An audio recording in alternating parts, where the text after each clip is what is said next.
লক্ষ লক্ষ বছর আগে আল্লাহ জাহান্নাম কমপ্লিট করেছে। আমার প্রাণ প্রিয় যুবক পর্দার আড়ালের মা বোনরা একটু লক্ষ্য করো, শোনা আমার প্রাণ প্রিয় বন্ধুরা একটু খেয়াল করো, এই পাথরটা উপর থেকে ছেড়ে দিয়েছে আল্লাহ পাক জাহান্নাম কমপ্লিট কইরা তার গভীরতা আন্দাজ করার জন্য। আল্লাহ তো জানে, ফেরেশতাদেরকে বোঝানোর জন্য জাহান্নাম আমি কত গভীর বানাইলাম। ওই পাথরটা আল্লাহ পাক জাহান্নাম কমপ্লিট করে ছেড়ে দিয়েছে। পড়তে পড়তে পড়তে পড়তে পাথরটা আজকে যাইয়া জাহান্নামের তলদেশে পড়ছে, আর সেখান থেকে শব্দটা উঠে আসছে। ছোটরা কথা বলো না, জাহান্নামের তলদেশে পাথরটা গিয়ে আজকে পড়ছে, শব্দ উঠে আসছে। সাহাবায়ে কেরাম বলেন, হুজুর পাথরটার গায়ে ওজন কেমন, পাথরটা কতটুক? হুজুর বললেন, পাথরটারে যদি জমিনের উপরে রাখা হইতো, আর বর্তমান পৃথিবীতে যত মানব দানব যা আছে সবাই মিলে যদি চেষ্টা করে পাথরটাকে জাগানোর, তাহলে মাটি থেকে সর্বোচ্চ 1 আঙ্গুল পরিমাণ উঁচু করতে পারবে, এর চাইতে বেশি পারবে না। এত বড় পাথর আল্লাহ পাক জাহান্নামের উপর থেকে ছেড়ে দিয়েছে। ওই পাথরটা এই লক্ষ লক্ষ বছর পরে আজকে যে নিচে গেল, তাহলে বুঝে দেখো জাহান্নাম কত গভীর। হুজুর আপনি কিভাবে বুঝলেন? আল্লাহ পাক আমার সামনে খুলে দিয়েছে, আমি তাই দেখেছি। এই দেখার মাধ্যমে আমি ইলম অর্জন করেছি। এসে গেল একটু বলে যাই, কষ্ট হচ্ছে আপনাদের? এবার সাহাবায়ে কিরাম বলে, হুজুর জাহান্নামের মাঝেও লোক থাকবে, উপরেও লোক থাকবে, আরো নিচেই থাকবে, আরো নিচেই থাকবে, এত গভীরে কারা থাকবে, এত গভীরে কারা থাকবে? হুজুর বললেন, ইন্নাল মুনাফিকিনা ফিদ দারকিল আসফালি মিনান নার, জাহান্নামের ওই সবচাইতে তলদেশে যারা থাকবে তারা হলো আমার উম্মতের মুনাফিক উম্মত। আল্লাহর যুবক আমার দিক থেকে নাড়াচাড়া করিস না, যারা মুনাফিক তারা থাকবে সবচাইতে নিচে। সাহাবায়ে কিরাম এবার পাগলের মতো কাঁদতেছে, গো আল্লাহর নবী, উপরে উপরে যারা থাকবে তাদের কান্নাকাটি দেখা নবী রাসূলরা সুপারিশ করবে, উলামায়ে কিরাম সুপারিশ করবে, শহীদরা সুপারিশ করে তাদেরকে জান্নাতে নেবে। যেই মানুষগুলো জাহান্নামের এই তলদেশে পড়ে আছে, এই মানুষগুলো কাহারও নজরে পড়বে না, কাহারও নজরে পড়বে না, ওরা ওখানে পড়িয়াই থাকবে। আমার দিক তাকান, আপনারা জেল হাজত খাটছেন নাকি? এরকম মানুষ আছেন নাকি আমি জানি না। 2 মাস 3 মাস 6 মাস 1 বছর 2 বছর জেল খাটা মানুষ আছেন না? জেল খাটা মানুষ আছেন। আপনারা খাইটি টেটি তো বার হয়ে আসছেন, আপনারা খাইটিয়ে বার হয়ে আসছেন।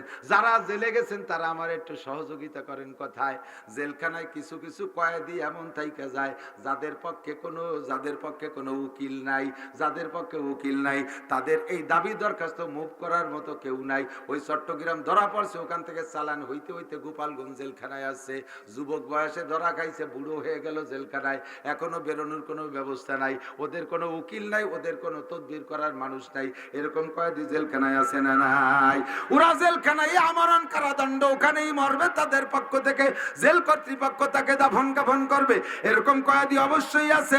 এদের আপন বলতে কেউ নাই, সুপারিশ করার কেউ নাই। সাহাবায়ে কিরাম বলেন, ওগো নবী, যারা উপরে উপরে ভাসমান থাকবে, উলামায়ে কিরামের সাথে মুহাব্বতের খাতিরে সুপারিশ পাইয়া বের হয়ে যাবে, নবী রাসূলদের সাথে সম্পর্ক থাকার কারণে তাদের সুপারিশে বের হয়ে যাবে। বংশে কেউ শহীদ থাকলে তারা সুপারিশ করে বের করে নেবে।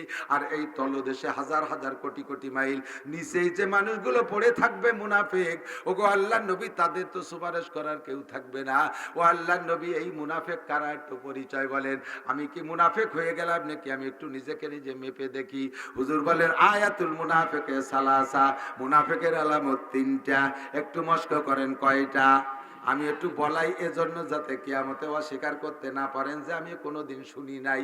আপনি মুখ দিয়ে বলার সাথে সাথে আপনার আমলনামায় লেখা হয়ে যাবে। আর আমলনামায় যখন পাওয়া যাবে তখন আমার পর অভিযোগ করতে পারবেন না। নাসির সাহেব আমাদের এলাকার মানুষ, তার কথা শীতের রাত্রেও শুনতাম। এত রাত বসে রয়েছে, আল্লাহ যদি উনি মুনাফিকের আলামতগুলো বলে দিত, জীবনে আমি কোনোদিন মুনাফিকি করতাম না। আমি কত ভালো তোমার তো জানা আছে। এই জন্য আমি মস্ক করাই দিলাম যাতে আপনি আমার নামে মামলা দিতে না পারেন। মুনাফিকের আলামত 3টা। জোর হলো না? কয়টা? আরো জোরে। 1 নম্বরে ইজা হাদ্দাসা কাযাবা, মুনাফিক কথায় কথায় মিথ্যে কথা কয়। যারা মিথ্যাবাদী তারা মুনাফিক, যারা মিথ্যাবাদী তারা মুনাফিক, মিথ্যে কথা বলে যে সে মুনাফিক। 2 নম্বরে ওয়াইজা ওয়াদা আখলাফা, ওয়াদা করলে অনার্থক খিলাফ করে, চেষ্টা করা ছাড়া ওয়াদা খিলাফ করে। দোকানেতে বাকি মাল নিয়ে আসে, কয় শুক্রবারে বাজারে এসে দেব। আরে তৌফিক থাকতে ওই দোকানের সামনে যায় না, অন্য অন্য দোকান দিয়ে কিনে কেটে পলাই চলে আসে। পকেটে পয়সা থাকতেও দেয় না। আসে না এক শ্রেণী এরকম গাগি চেঁচা, টাকা কর্জ করে, টাকা আছে, তারপরে দিবানি তার কি শুক্রবার কি সরিয়ে যাচ্ছে নাকি? শুক্রবারের অভাব নাকি? আল্লাহর রহমতে বছরে 52টা শুক্রবার।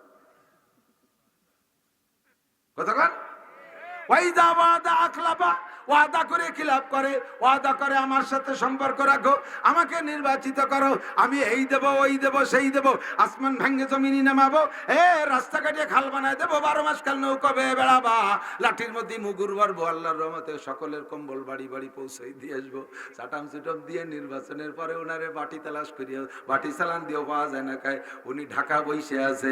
এরকম ওয়াদা খিলাফ করনেওয়ালা নেতা আমাদের দেশে আছে না নাই? আরে নেতারে দোষ দেবো কেন? আমরা নিজেরাই তো ওয়াদা খিলাফি। টাকা খাইছি একজনের কাছ থেকে, আল্লাহর ফজলে ভোট দিছি আর একজনকে। আছে না নাই? যারা টাকা ভোটের বিনিময়ে টাকা খাইছো, ভোট দিবার প্রলোভন দিয়া ভোট টাকা খাইয়া ভোটও দেছো, তবুও ওই টাকা হারাম। ভোটের বিনিময়ে টাকা হারাম। শুয়োরের পায়খানা খাওয়া যেমন হারাম, নিজে পায়খানা করে খাওয়া যেমন হারাম, আরে শুকরের গোশত খাওয়া যেমন হারাম, সুদের চাইতে ঘুষের চাইতে বেশি হারাম। পয়সার বিনিময়ে ভোট দেওয়া, আবার পয়সা খাইছো, আবার ওয়াদা খিলাফ করছো, ভোটও দেও নাই, আরো 2 নম্বরই 9 নম্বরই 6 নম্বরই বেশি করছো। এইরকম আল্লাহ ওয়ালা মুনাফিক আছে না নাই? আবার আল্লাহ ওয়ালা সাপ্তাহিক জিকিরি উনি জোরে জোরে জিকির করে, পয়সা দেখলে হুঁশ থাকে না। ওয়াইজা ওয়াদা আখলাফা, ওয়াদা করে খিলাফ করছে মুনাফিক। জায়গা কোন জায়গা মনে আছে? সোনারগাঁও হোটেলে, ও সেই নিচে নিচে পাড়া, একেবারে ফি কারি জাহান্নাম, ইন্নাল মুনাফিকিনা ফি দারকিল আসফালি মিনান নার। জাহান্নামের সর্বনিম্ন ওই পাথরটা কোন জায়গা গেছে? জীবনে কোনোদিন কোনো উকিলের সামনে পড়বা না, কোন নবী রাসূলের চোখের সামনে পড়বা না যে সুপারিশ করে তোমার উঠাবে, থাকবা তুমি চির জাহান্নামী হয়ে তলে পড়লা। মুনাফিক 1 নম্বরে মিথ্যা কথা বলে, 2 নম্বরে ওয়াদা করে খিলাফ করে, 3 নম্বরে ওয়াইজা তুমি না খান, আমানত রাখলে খেয়ানত করে। মুনাফিক আমানতের এদিকে দিক আমানতের খেয়ানত করে, ওয়ার্ড মেম্বার ওয়ার্ডের আমানত খেয়ানত করে, চেয়ারম্যান ইউনিয়নের জনগণের আমানতের খেয়ানত করে, এমপি সাহেব সিটের জনগণের আমানতের খেয়ানত করে, উপজেলা চেয়ারম্যান তার উপজেলার ভিতরে খেয়ানত করে, মসজিদের সেক্রেটারি ক্যাশিয়ার মসজিদের আমানতের খেয়ানত করে, মাদ্রাসার হুজুর মাদ্রাসার খেয়ানত করে, স্কুলের প্রধান স্কুলের খেয়ানত করে। যারে যে জায়গা আমানত দেওয়া হয়েছে সে জায়গা খাওয়া শুরু করে দেয়, একটুও তোয়াক্কা করে না। আমার কাছে খবর আছে, মসজিদের ক্যাশিয়ার মসজিদের ক্যাশের টাকা দিয়া ক্যাশের টাকারে সুদির পর লাগাই খায়। সুবহানাল্লাহ। মসজিদের ক্যাশের টাকা দিয়ে জমি বন্ধক রেখে খায়, মসজিদের ক্যাশের টাকা দিয়ে দোকানের পুঁজি বানায়। কয়টা সময় মতো দিলি হলো। মসজিদের ক্যাশের টাকার মশলা শুনে নেবেন। আপনার কাছে জুমার দিন যেভাবে টাকা কালেকশন হয়ে আসছে, কমিটির সাথে পরামর্শ করা ছাড়া খুচরো টাকারে আস্ত করতে পারবেন না। একা একা পরামর্শ ছাড়া খুচরো টাকারে আলাম বানাইতে পারবেন না, আলাম টাকারে ভাঙ্গাইতে পর্যন্ত পারবেন না। ওই টাকা ওইভাবে সটি পড়িয়ে দাগি হয়ে নষ্ট হয়ে যাবে, তবুও কমিটির পরামর্শ ছাড়া ওই টাকাকে রদবদল করতে পারবেন না, ওই টাকা নিজের কাছে ব্যবহার করতে পারবেন না, ওই টাকা কেউরে কর্জ দিতে পারবেন না। ওই টাকা দিয়ে মাইয়ে বিয়ে দিলি পারা মাইয়ে তালাক খাবে, ওই টাকা দিয়ে ছেলে বিয়ে দিলে ছেলের বউ ফলায় চলে যাবে, আর তুমি নিজে বিয়ে হলে তোমারটাও থাকবে না।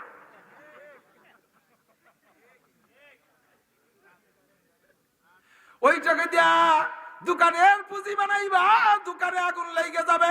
ওই টাকা দিয়ে ঘরের ছাদ দিবা, ছাদের উপরে ঠাটা পড়িয়ে ছাদ ভাঙবে। ওয়াইজা তুমি না খান, আমানতের খেয়ানত করে মুনাফিক। আছে না নাই? জোরে বলেন আছে। এরপরে নবী পাক বলেন, আরে আমানত মুনাফিকের আরেকটা আলামত অন্য হাদিসের মধ্যে আছে, ওয়াইজা তাকাল্লামা ফাজারা, ওয়াইজা তাকাল্লামা ফাজারা, কথায় কথায় বকাবকি করে, কাজায় পাঠার মতো কাজায় গালাগালি করে, 3টে কথা কলে 2টে গাজানি দেয়, একটা কথা কয়। এরকম ভালো ভালো নেককার মানুষ আছে না? আর এমন এমন বকানি দেয়, বউরে গালাগালি করে, মাইয়ে সেনা যুবতী মাইয়েকে সামনে ছেলেকে সামনে, যা অন্য মানুষকে বলা যায় না। মামা তাড়ি তুলে গালাগালি করে, মেয়েরও বকানি দেয়, কথায় কথায় একেবারে গালাগালি করতেই তালে থাকে। এমনকি হাদিসের মধ্যে আছে, আল্লাহ নবী বলেন, আমি মেয়েরাজের আলোচনায় করতে যে সামনের দিকে বলতাম, তবু এসে গেছে এখানেই বলে বেলাই। আল্লাহ নবী বলেন, আমি মেয়েরাজের রাত্রে জাহান্নামের মধ্যে যেগুলো দেখছি, তার মধ্যে একটা দেখছি, 1 শ্রেণীর মানুষের মুখের আকৃতি, 1 শ্রেণীর মানুষের মুখের আকৃতি নারীদের শরমগার মতো হয়ে গেছে। বডিটা আছে মানুষের মতো, মুখের আকৃতি নারীদের লজ্জাস্থানের মতো হয়ে গেছে। আমি লজ্জায় চক্ষু বন্ধ করে জিব্রাইলকে বললাম, জিব্রাইল এই মানুষের চেহারার আকৃতি এমন কেন? জিব্রাইল কয়, হুজুরে সব মানুষই আপনার উম্মত, আপনার উম্মতকে আল্লাহ পাক আপনাকে অ্যাডভান্স করে দেখাচ্ছে, এদের কি দোষে এই অবস্থা? জিব্রাইল বললেন, এদের দোষ হলো এই মানুষগুলো কথায় কথায় নারীদের সরঙ্গা উচ্চারণ করে বকানি দিত, নারীদের সরঙ্গা উচ্চারণ করে বকানি দিত। সারা দুনিয়া জুড়ে যারা যে ভাষাভাষী আছে তার নিজস্ব ভাষায় এই নারীদের সরঙ্গ উচ্চারণ করে বকানি দেয়। আরাবিয়ানরা আরবিতে দেয়, পাকিস্তানিরা উর্দুতে দেয়, ভারতীয়রা হিন্দুতে দেয়, হিন্দিতে দেয়, বাঙালিরা বাংলা ভাষায় নারীদের সরঙ্গাকে যা বলে আঞ্চলিক ভাষায় সেইটা বলে ধম করে মারিয়ে দেয়। কথা বলেন, দেয় কি দেয় না? আল্লাহু আকবার। ওয়াইজা তাকাল্লামা ফাজারা, কথায় কথায় বকাবকি করে। নারীরা যখন ঝগড়া করে তখন এমন এমন বকানি দেয়, ওরে সাপের বিষ পর্যন্ত নামিয়ে যায়। সুবহানাল্লাহ, আস্তাগফিরুল্লাহ। একটা ওয়াক্ত বাঁচাই বকানি দিলে 40 বছরের নফল ইবাদত নষ্ট হয়ে যায়। কয় আল্লাহর ফজলে আমার আমলনামায় নফল ইবাদতই নাই, তার নষ্ট হবে কি? থাকলি না 40 বছর নষ্ট হয়? নাই তো এক বছরই তাও নাই। 40 বছরের ইবাদত না থাকলে কি দেয়া হবে তোমারে? 40 বছরের ইবাদত নষ্ট হইলে যে পরিমাণ গুনাহ হয়, সম পরিমাণ গুনাহ এক এক বকানিতে তোমারে দেয়া হবে। আর মহিলাদের বেশি স্বভাব হলো, মহিলাদের বিশেষ করে মহিলাদের এই স্বভাব, একটু মতের খিলাফ হয়ে গেলে, ঝগড়া বিবাদ লাগলে অভিশাপ করে কঠিন ভাবে। তাকাল্লামা ফাজারা, কথায় কথায় অভিশাপ করে, আছে না নাই? হুজুর বলেন, আমি মেরাজের রাত্রে জান্নাত জাহান্নাম দেখে আসছি, জাহান্নাম দেখে আইছে মেরাজের থেকে আইসা মহিলাদের ভিতরে হুজুর একটা বয়ান করলেন। হুজুর বলে, ইয়া মাশারান নিসা, ইয়া মাশারান নিসা তাসাদদাকনা ওয়ালা মিন হুলিকুন্না ফাইন্নী উরিতুকুন্না আকসারা মিন আহলিন নার। ও মহিলারা, জাহান্নামের আগুন থেকে বাঁচো, তোমাদের অলংকার দান করেও যদি দেয়া হয়, যত অলংকার আছে সব দিয়েও যদি বাঁচা যায়, তাহলে জাহান্নাম থেকে বাঁচো অলংকার দিয়ে হলেও। তাসাদদাকনা ওয়ালা মিন হুলিকুন্না, মহিলারা অলংকার দিয়ে হলেও জাহান্নাম থেকে বাঁচো। ইত্তাকিন নার ওয়ালা বিশিক্কি তামরা, আরে অলংকার নাই তোমার কাছে, একটা আধা টুকরা খেজুর আছে, একটা খেজুরের অর্ধেক খাইছো আর অর্ধেক খেজুর হাতে আছে, ইতিমধ্যে একজন ভিক্ষুক তোমার কাছে চাইছে, ওই অর্ধেক খেজুর দিয়ে দাও, জাহান্নাম থেকে বাঁচবা।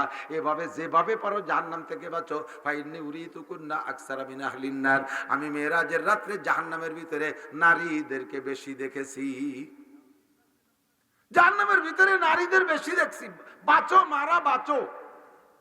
মহিলারা জিজ্ঞেস করলেন, মা বালুকুন্না ইয়া রাসূলুল্লাহ, হুজুর নারীদের কোন দোষে তারা বেশি জাহান্নামী হয়েছে, কোন কারণে নারীরা জাহান্নামী?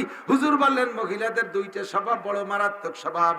একটা হলো তাকসুন্নাল লান, আর একটা হলো তাকফুরনাল আশির। একটা হলো তাকসুন্নাল লান, আর একটা হলো তাকফুরনাল আশির।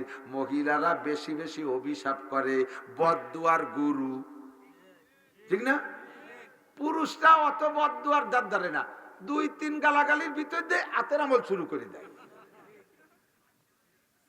2-3 বকানিতে সেন্টিমেন্ট কন্ট্রোলের বাইরে, এরপরে মুখের কোনো কাজ নাই, হাত শুরু করে দেয়। আর মহিলারা এক ঝগড়া 3-4 দিন পর্যন্ত টেনে নেয়, মারামারি খুব শেষে যাইয়ে করে লাগি গেলি। এর আগে পেটের তাজা বাচ্চা কাজাতি কাজাতি বের হয়ে যায়, অপ্রাপ্ত বাচ্চা ডেলিভারি করায় দেয় বকানি দিতে দিতে। আর কি অভিশাপ কারে করে তাও নিজের ছোট বাচ্চা। তারপর রাগ হয়ে গেছে, কয় তুই মর, তোরে সাপে খাক, বাঘে খাক, পানি দিয়ে বুড়িয়ে মর, তোর পর টাকা বড়ু আগুনই পড়ে। শহীদ হয় না, দায়িত্বে খেসের বসে কামলায় যাবে, কয় না কয় না? ও যেন তুই যেন বাসের তলে পড়িয়ে মরিস। দেশে দাওয়ার রাস্তায় চলে গেছে, পস করিয়ে বাসে মারিয়ে দিয়েছে, দ্রুত করতে বাসে মারিয়ে দিয়েছে। এখন তো জন মরিয়ে গেছে, তখন তো বদদুয়া ব্যাকে চলে গেছে। এখন জড়াই ধরে কাঁদতেছে আর আল্লাহ রেখে, আল্লাহ কলামা তুমি মানিয়ে নিলি, আর কেডা শহীদ হও না, আমার ডরেই দেখো। আল্লাহ তুই তো মারতি করলি, আবার এখন অভিযোগ করিস, তুই মা হয়ে তোর সন্তানরে বাসের তলে ফেলাতি করছিস, এই জন্য আমি বাসা কই দিছি। একে চশমে জাদান গা ফেলা যা শাহ না বাসি, একে চশমে জাদান গা ফেলা যা শাহ না বাসি।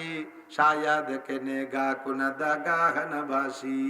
যখন আল্লাহ দোয়া কবুল করে, বদদোয়া কবুল করে, কবুলিয়াতে একটা টাইম আছে, ওই সময় যে যা বলে ওই জায়গা লাইগে যায়। আর সবচাইতে তাড়াতাড়ি লাগে আব্বা মার দোয়া, সবচাইতে তাড়াতাড়ি লাগে আব্বা মার দোয়া। তুমি যে সময় কই বলছো যে আল্লাহ রে বাসের তলে ফেলাই মারো, তুই বাসের তলে পড়ে মর, তুই পানিতে ডুবে মর, ওই সময় আল্লাহ দোয়া কবুল করার খাতা নিয়ে বসছে। আর তুমি সেই সময় বলে দিয়েছো কবুল হয়ে গেছে কাম সারা। তাকফুরনাল আশির তাকসুরনাল লান। স্বামীর সাথে রাগারাগি করে স্বামী তুই যেন বাড়ি ফিরে আসিস না, তা ওটা বাড়ি ফিরে না আসলে তুমি কোন যে মুখ চড়িয়ে বেড়াবা না, হিসেব আছে, ঠিক না? স্বামীরে বদদোয়া, ছেলে মেয়েরে বদদোয়া করে, অন্য মানুষের বদদোয়া করে। তবে ভালো করে মনে রাখবেন, যারে আপনি বদদোয়া করতেছেন সে যদি আপনার বদদোয়ার উপযুক্ত না হয়, ওই বদদোয়া আপনার দিকে ফেরত আসবে, আপনার দিকে ফেরত আসবে। আর একজনের মাথায় ঠাটা পড়ার বদদোয়া করছেন, ও ঠাটা পড়া খাওয়ার বদদোয়ার উপযুক্ত নয়। আল্লাহর রহমতে আপনার মাথার পরই ঠাটা পড়বে, সময় মতো ঠাটা আপনার মাথায় পড়বে। এই জন্য হিসাব নিকেশ করে কথা বলবেন। আপনি যে সন্তানটারে বদদোয়া করছেন ধ্বংস হয়ে যার জন্য, মরার জন্য, ওই সন্তানটা তা তো আপনি জানেন না। আসবি ইউসবিউন ওয়ালাউ কানা নবিয়ান। আরে পরবর্তীতে নবী হবে, এখন তো শেষে পোলাপান। পোলাপান হিসেবে একটা পোলাপানি স্বভাব থাকে, তাই সে একটু তাল তামাশা করছে, আপনি বিরক্ত করে বদদোয়া দিয়েছেন। একটা সন্তানের ধ্বংস হওয়ার বদদোয়া করেছেন। ওই সন্তানটা বড় হলে আল্লাহর ওলি হবে, ওইটা হবে পীরে কামেল, ওইটা হবে শামসুল ফরিদপুরি, ওইটা হবে ফজলুল করিম সরমুনার পিসাব, আরে ওইটা হবে আমাদের দেশের বড় বড় আলেম উলামা। সেই সমস্ত আলেমদেরকে তুমি ধ্বংস হওয়ার বদদোয়া করেছো, এজন্য তোমার আমল বাতিল। তাই তোমার আমি জাহান্নামের মধ্যে বেশি দেখে আসছি। 1 নম্বরে তাকসুরনাল লান, 2 নম্বরে হলো তাকফুরনাল আশির। মহিলাদের বেশি স্বভাব হলো স্বামীর অকৃতজ্ঞতা। জীবন ভরে ভালো দেবেন, একই দি খালি একখান কাপড় দেন নাই, দেখবেন যে সিমইতে চিনি কম বেশি হয়ে গেছে, গোসে নুন বেশি হয়ে গেছে, হলুদ মোটেই দেন, এবার দিলি খালি হলুদ দিয়ে গাদায় দিয়ে দিয়েছে, ভাত পুড়িয়ে গেছে, ঘটো নাকি? বোঝো না, জীবনে ঈদ উপলক্ষে শাড়ি দিল না, খালি এক ঈদ মার গেছে, তাতে পুরো জীবন অস্বীকার করে ফেলাবে। যত দামি কাপড় নিয়ে দেবেন। আর ইদানিং তো হয়েছে মহিলাদের মার্কেট করার যুগ হয়েছে, এটা যুগ আছে না? হাট বাজারে কাঁচা বাজার করতে মহিলারা যাচ্ছে, পুরুষরা সব আবাল হয়ে গেছে। মহিলারা সব বাজার করবে, আপনি এবার ভালো বাজার এনে দেবেন, শাড়ি একখানে এনে দেবেন, দেখবেন যে ই কয়টা হানেছে, ভেক্সি মারবে, চোখ উল্টিয়ে যায়। আমি 2000 টাকা ওই 2000 টাকা, ও তো 600 টাকার বেশি দেয় না। আমরা গেলেও 600 টাকা দিয়ে আনতে যাবো, তখন আপনার কাছে মিজাজ খারাপ হয়, যা তা তুই কিনে নিয়ে গেলে। পরের হাটে ফিরে কাপড় কিনতে নিজে গেছে, বাস কিনে নিয়েছে। আপনি আনিয়ে দেবেন, কত রং ওঠে, ভালো না, সুতো ভালো না, পচা, ইত্যাদি ইত্যাদি। আপনার কাপড় কোনোদিন ভালো হবে না, কোনোদিন আপনি তারে খুশি করতে পারবেন না। লাস্ট ফিনিশিং কি কয় জানেন? মহিলারা পুরুষদেরকে মারার সবচাইতে বড় হাতিয়ার হলো, কয় কি যে আমি বলে তোর ঘর করিয়ে গেলাম। আর বেটিরা হলো সব মুখোচুরি ঘুরে বেড়াচ্ছে, কোন বেটি স্বামীর বাড়ি নাই, উনি খালি করে। কি যে কারামতি আলা মহিলা! বেটিরা মনে রাগ হচ্ছে, যাবারে খাতি নাও দিতে পারে। আরে নারী নির্যাতন আইন হয়েছে, নারী নির্যাতন মামলার। বর্তমানে নারী নির্যাতনের চাইতে পুরুষ নির্যাতিত হচ্ছে বেশি। সব আইন মহিলাদের পক্ষে চলে গেছে। কথায় কথায় মহা বিপদের মধ্যে পড়ে যায়। তালাক দিও শান্তি নাই, বউরে তালাক দিও, তালাক দিয়া বউ আইনের আওতায় নিয়ে ফিরিয়ে আবার তার ঘরে উঠে দিচ্ছে, সেই বউ নিয়ে ঘর করা লাগতেছে। ভালো করে মনে রাখবেন, তালাক যদি 3 তালাক হয়েই যায়, ওই বউরে যথারীতিতে ফিরে আবার তাহলিল করে আর এক জায়গা বিয়ে দিতে হবে।